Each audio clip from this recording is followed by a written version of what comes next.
Because most of the time when we think about the deep strategy around movement, it always feels very future. Mm-hmm. Like the liberation is far away in the future and we can't experience it presently. Mm-hmm. It can't be a gift to the people who are currently going through oppression. Mm-hmm. In our thinking, it just feels like it's something we are promising people, almost like how we promise people heaven. Like, it's okay.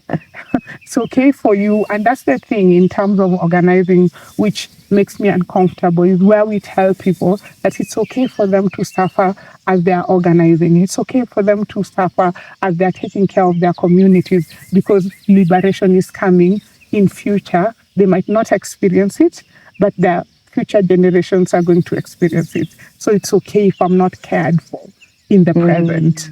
It's okay if I'm not taken, if I don't experience that liberation in the present. And for me, it's really important that we start organizing in ways where the little ways we can be able to experience freedom, pleasure, all these things, even as we think of fighting whatever the end is just as important. Because otherwise the values we hand down to the next generation of organizers are going to be broken and rooted in burning yourself out. Yeah. Like, there's something about thinking we don't deserve care, we don't deserve rest, and I don't want to be handing that down. There's also something about practically, what are we saying? Are we living the values now? Like, is it possible for us to,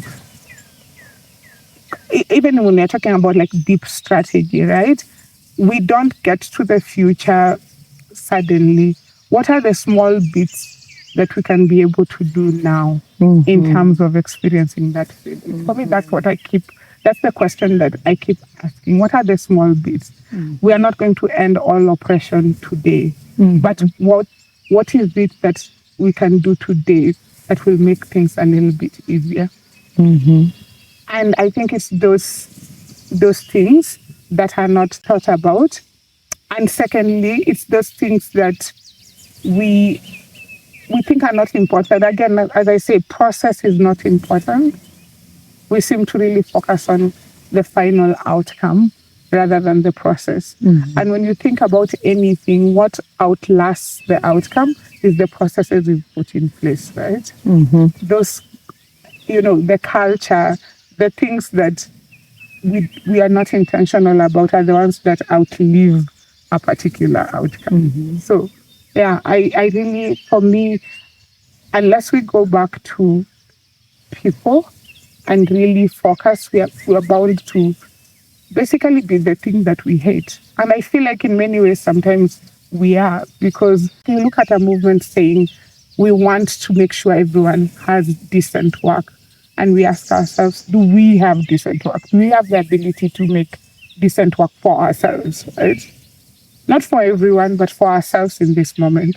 Is it possible? The answer is yes. But do we do it? No.